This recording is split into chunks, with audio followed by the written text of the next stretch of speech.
బుజ్జగించి గడ్డం పట్టుకొని అడుగుతా ఉన్నా, అన్న నీ చెల్లెని ఒక మహిళా ఎమ్మెల్సీని మన పార్టీ ఆఫీస్లో కూర్చొని నా మీద కుట్రలు జరుగుతున్నాయని నేనంటే మీరు వర్కింగ్ ప్రెసిడెంట్గా ఉన్నారన్న, ఫోన్ చేయరా అన్న, నాకు ఏమైంది బేటా ఎందుకు బాధపడుతున్నావు అని ఫోన్ చేయరా? ఇది ఎప్పుడు జరిగిన ఇన్సిడెంటు? లేక లీక్ కాకముందు, నేను నా కొడుకు గ్రాడ్యుయేషన్కి అమెరికా పోకముందు, అంతకుముందే. మరి మీరు వర్కింగ్ ప్రెసిడెంట్ కదన్న, పార్టీ చెల్లెలు అన్న బంధుత్వాలు పక్కన పెడదాం ఒక్క నిమిషం. ప్రొఫెషనల్ సెటప్లో ఒక పొలిటికల్ పార్టీలో ఒక మహిళా ఎమ్మెల్సీ భవన్లో కూర్చొని నా మీద కుట్రలు జరుగుతున్నాయంటే మీరు మాట్లాడినరా అన్న? 103 రోజులు అయిపోయిందన్న ఇయ్యాలటికి, ఒక్క మాట మాట్లాడినరా? కేసీఆర్ గారు దగ్గర నుంచి కమ్యూనికేషన్ రావాలని నేను ఎక్స్పెక్ట్ చేయలే. వారు పెద్దవారు, వారికి అనేకమైన పనులు ఉంటాయి. మొత్తం పార్టీని ఇప్పుడు పునర్నిర్మించుకోవాల్సిన అవసరం ఉంది. తెలంగాణకు జరుగుతున్నటువంటి అన్యాయాన్ని వారు ఎప్పటికప్పుడు దిశానిర్దేశం చేయాల్సిన అవసరం ఉంది. కానీ వర్కింగ్ ప్రెసిడెంట్ గారి దగ్గర నుంచి ఫోన్ రాకపోవడం మాత్రం ఒక మాట అనిపించింది నాకు. నేను కేసీఆర్ గారి బిడ్డను, నేను కూర్చొని ప్రెస్ మీట్ పెడితేనే రెస్పాన్స్ రాలేదంటే మరి ఇంకో మామూలు మహిళా కార్యకర్తకు బీఆర్ఎస్ పార్టీలో మన అన్యాయం జరిగితే రెస్పాన్స్ వస్తుందా? నాకైతే అనిపించలేదు. వస్తుందేమో నాకు తెలియదు. కానీ నేను ఒక మాటకు నాకు సంతోషం అనిపించింది. నాకు నోటీస్ రాగానే అక్కడ మహిళా ఎమ్మెల్సీలు కూర్చొని, మహిళలందరినీ కూర్చొని, ఫస్ట్ టైం అనుకుంటా భవన్లో 5 మహిళలు కూర్చొని ఇండిపెండెంట్గా ప్రెస్ మీట్ మాట్లాడారు. చాలా సంతోషం. ఇటువంటి అంతర్గత ప్రజాస్వామ్యం రావాలనే నేను కోరుకున్నా. మహిళలకు, ఎస్సీలకు, ఎస్టీలకు, బహుజనులకు కోటరీల అడ్డంకులు లేకుండా యాక్సెస్ రావాలి, అది మైక్కి యాక్సెస్ రావాలి, బాస్కి యాక్సెస్ రావాలనే నేను అనుకున్నా. అది జరిగింది, చాలా సంతోషం. నన్ను సస్పెండ్ చేసినాక అయినా పర్లేదు, కానీ జరిగింది. నిన్న మహిళలందరూ కూర్చొని మాట్లాడి నేనేమంటున్నా అంటే కేసీఆర్ గారు, కేటీఆర్ గారు, నేను, మా కుటుంబం, మాది రక్త సంబంధం. పదవులు పోతేనో, పార్టీలకు వెళ్ళి సస్పెండ్ చేస్తేనో పోయేటటువంటి బంధం కాదు. కానీ ఎవరైతే వెస్టెడ్ ఇంట్రెస్ట్ ఉన్న పార్టీలు ఉంటారో, పార్టీలో ఉండి కేవలం డబ్బు సంపాదించుకోవాలనేటటువంటి ఒక ఆలోచనతో, వ్యక్తిగత లబ్ధి పొందాలనేటటువంటి ఆలోచనతో ఉన్నటువంటి వ్యక్తులు, వాళ్ళకి కావాల్సింది ఏంది? మేము ముగ్గురం కలిసి ఉండొద్దు, మా కుటుంబం బాగుండొద్దు, మా కుటుంబం విచ్ఛిన్నమైతేనే వాళ్ళకి అధికారం వస్తుంది. దాంట్లో భాగంగా ఇవాళ మొదటి స్టెప్పు నన్ను బయటేసిరు పార్టీలకు వెళ్ళి. అది ఇక్కడితో ఆగదు. నేను గౌరవనీయులు పెద్దలు దైవ సమానులు కేసీఆర్ గారిని విజ్ఞప్తి చేస్తూ ఉన్నా, మీకు ఒక సూచన చేస్తూ ఉన్నా. దయచేసి మీ చుట్టూ ఏం జరుగుతున్నదో ఒకసారి చూసుకోండి నాన్న. నన్ను ఇవాళ బయటకు పంపొచ్చు, నేను మీలాగా స్ట్రేట్ ఫార్వర్డ్ ఉంటా, నిజాలు మాట్లాడతా. నేను ఉద్యమం నేపథ్యం నుండి వచ్చిన కాబట్టి నాగ్గా, ఉన్నది లేనట్టుగా, లేనిది ఉన్నట్టుగా, మోసం చేయాలని చెప్పో ఇంకోటి చేయాలని చెప్పో మాట్లాడను. స్ట్రేట్ ఫార్వర్డ్గా ఇష్యూస్ మాట్లాడతా కాబట్టి నన్ను ఇలా బలి చేసిండ్రు, పర్వాలే. కానీ రేపటి నాడు ఇదే ప్రమాదం రామన్నకు కూడా పొంచుంది, రేపటి నాడు ఇదే ప్రమాదం మీకు కూడా పొంచుంది. అల్టిమేట్గా బీఆర్ఎస్ పార్టీని హస్తగతం చేసుకోవడానికి జరుగుతున్నటువంటి కుట్రలో భాగంగానే ఇవాళ నన్ను ఎలిమినేట్ చేయడం జరిగింది. నేను ఇవాళ ఓపెన్గా అడుగుతూ ఉన్నాను,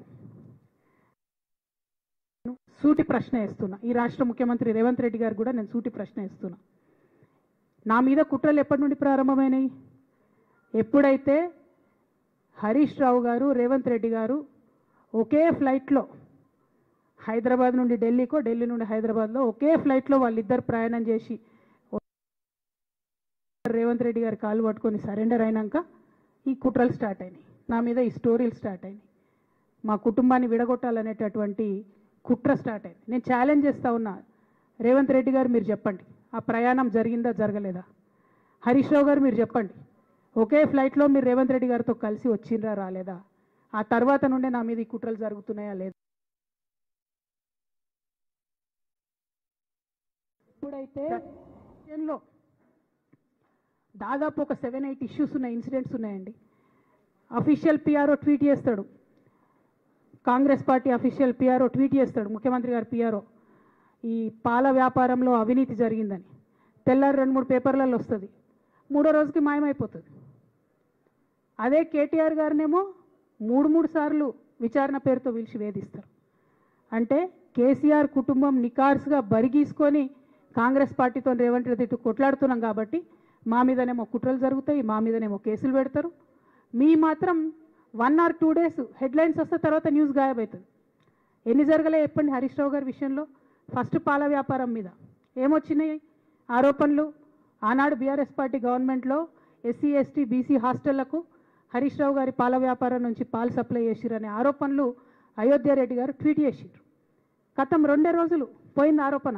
ఎందుకు సరెండర్. నెక్స్ట్ ఒక అభియోగం చేసిరు ముఖ్యమంత్రి గారు.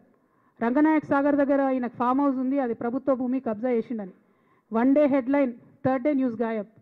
No case nothing. కేటీఆర్ పరిస్థితి ఏంటి? ఎన్ని కేసులు పెట్టిరు కేటీఆర్ అన్న మీద? ఎన్నిసార్లు పిలిచిండు విచారణకు? ఇవన్నీ పక్కన పెడదాం. నిన్నటి లేటెస్ట్ ఇష్యూ మాట్లాడదాం. కాళేశ్వరం కానీ ఇంకోటి కానీ ఏ ప్రభుత్వంలో అయినా పొలిటికల్ పాలసీ చేసేవాళ్ళు విధానపరమైన నిర్ణయాలు తీసుకునే ఉంటారు. కింద ఉన్నటువంటి మంత్రులు దాన్ని ఎగ్జిక్యూట్ చేయాలి. కేసీఆర్ గారు ఒక పాలసీ డెసిషన్ తీసుకున్నారు, నేను కాళేశ్వరం ప్రాజెక్టు కడతా, దానికి ఇన్ని డబ్బులు ఇస్తా అని. ఆనాడు మంత్రి ఎవరు? ఎగ్జిక్యూషన్ చేయాల్సింది ఎవరు? 2014 నుంచి 2018 వరకు తుమ్మిడిహెట్టి దగ్గర నుంచి మేడిగడ్డకు స్థలం మార్చినప్పుడు మంత్రి ఎవరు? ప్రాజెక్టులు డిసైడ్ చేసినప్పుడు మంత్రి ఎవరు? టెక్నికల్ ఇష్యూస్ చూసుకోవాల్సింది ఎవరు? ఇవన్నీ రేవంత్ రెడ్డి గారు ఇలా మ్యాచ్ ఫిక్సింగ్ అనేది మీకు తెలిసిపోతుంది. ఏం మాట్లాడరు ఆయన. ఎంతసేపు కేసీఆర్ కాళేశ్వరం కట్టిండు, కేసీఆర్ కుటుంబం 1,00,000 కోట్లు తిన్నది. అరే 2007 నుంచి ఇప్పటివరకు కాళేశ్వరం 1,00,000 కోట్లు కూడా ఖర్చు కాలే. 1,00,000 కోట్లు ఖర్చు కాని ప్రాజెక్టులో 40 లక్షల ఎకరాలకు నీళ్ళీయంగా కూడా 1,00,000 కోట్ల అవినీతి అయింది అంటారు రేవంత్ రెడ్డి గారు. దాన్ని మళ్ళీ ఓన్లీ కేసీఆర్ గారి గురించి చెప్తారు, హరీష్ రావు గారి గురించి మాట్లాడరు. ఎందుకంటే ఇంటర్నల్ అండర్స్టాండింగ్. రామన్నను ఒకటే రిక్వెస్ట్ చేస్తున్నా, అన్న ఇవాళ మీతో బాగున్నట్టు వాళ్ళు నటించవచ్చు, హరీష్ అన్న కావచ్చు, సంతన్న కావచ్చు, కానీ వాళ్ళు మన మంచి కోరుకునే వాళ్ళు కాదు. వాళ్ళు తెలంగాణ ప్రజల మంచి కోరుకునే వాళ్ళు కాదు. వాళ్ళు కేసీఆర్ గారి మంచి కోరుకునే వాళ్ళు కాదు.